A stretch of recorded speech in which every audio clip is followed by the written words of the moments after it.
In America today, recent studies have shown an ever-increasing number of children at risk for childhood obesity. Although there is an abundance of information available through different resources on how to prevent and cure childhood obesity, the number of children diagnosed with it each year keeps rising. Research shows that obesity in children has more than doubled in the past 30 years because children are eating too many calories and not getting enough physical activity. In today's society, children are eating and drinking high-caloric foods, and a lot of them, which in turn causes unhealthy weight gain. Along with consuming too many calories throughout the day, children's activity level has declined. Most are not getting the recommended level of physical activity needed to maintain a healthy lifestyle. Being overweight in today's society is becoming more and more common, but the fact that our adolescents are getting a poor range of nutrition is not helping. Families as a whole are eating more of the food that they're consuming, and the nutritional value is poor at best.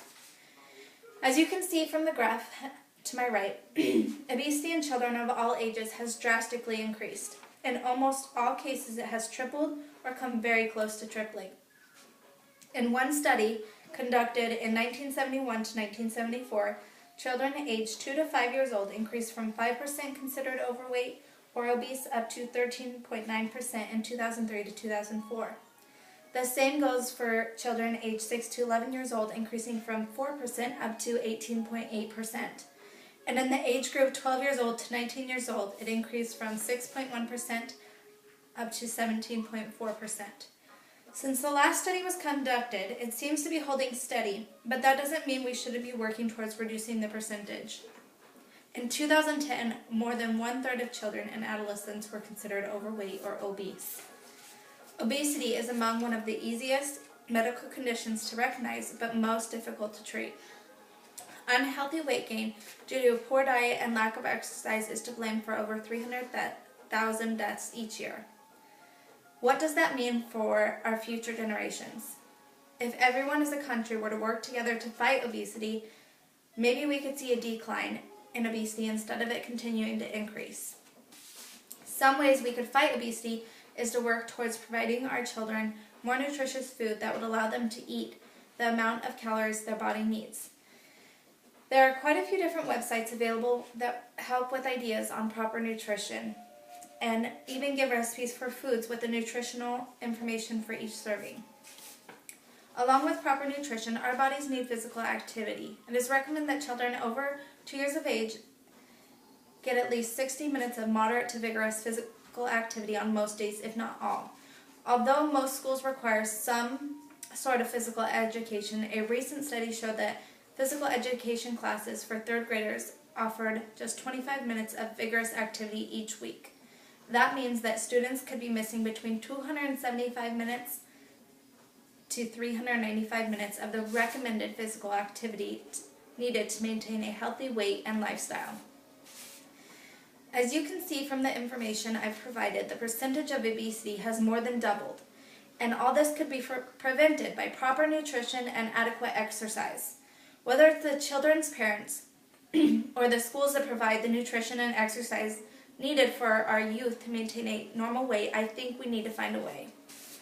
As a society at large, I believe we owe it to our youth to make every effort to decrease the overall statistics in obesity in America, thus creating a more healthy and productive environment for everyone.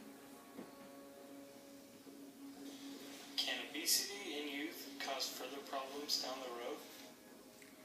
Yes, it's proven that children that are obese have 70% more of a chance to have at least one risk factor for cardiovascular disease as well as prediabetes. They are considered to be at a greater risk for sleep apnea and bone and joint problems as well as poor self-esteem and other psychological problems further down the road. If children are considered overweight or obese, they are likely to be obese as adults, putting them at risk for type 2 diabetes, heart disease, and several types of cancer. Is soda a cause of childhood obesity? It may not be the whole cause of childhood obesity, but it does not help the situation. According to a study published in the journal Lancet, every serving of soda increases a child's risk of becoming obese by about 60%.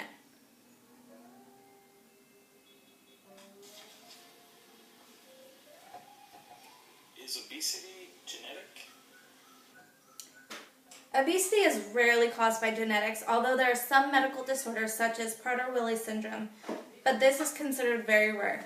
The Center for Disease Control and Prevention states that the genetic characteristics of the human population have not changed in the last 3 decades, but the prevalence of obesity has tripled among school-age children during this time. Thank you.